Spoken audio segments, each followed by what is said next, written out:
বিজ্ঞ, বিজ্ঞান, সংজ্ঞা, সঙ্গ, অজ্ঞ, অজ্ঞান, এই সমস্ত শব্দগুলোতে একটি যুক্তবর্ণ আছে, যে যুক্তবর্ণটি আমরা অনেকে সঠিকভাবে বলতে পারি না।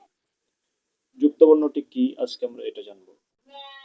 বিজ্ঞান বা অজ্ঞ বা অজ্ঞান বা সংজ্ঞা, এসব শব্দগুলো লিখতে যে যুক্তবর্ণটি লাগে, এই যুক্তবর্ণটি গঠিত হয়েছে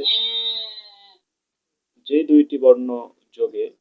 সে দুইটি বর্ণ হচ্ছে বর্গীয় জ এবং অপরটি হচ্ছে ইয়। একটি হচ্ছে বর্গীয় জ এবং অপর বর্ণটি হচ্ছে ইয়। এই দুইটি শব্দ মিলে, এই দুইটি বর্ণ মিলে সেই শব্দটি যুক্তবর্ণটি তৈরি হয়েছে। যেমন সংজ্ঞা, দন্ত স অনুস্বার বর্গীয় জয়ে ইয় সংযুক্ত আকার, সংজ্ঞা। আশা করি সকলে বুঝতে পেরেছে। আর এই সমস্ত ক্যাপগুলি আরো বিভিন্ন ডিজাইনের ক্যাপ আছে।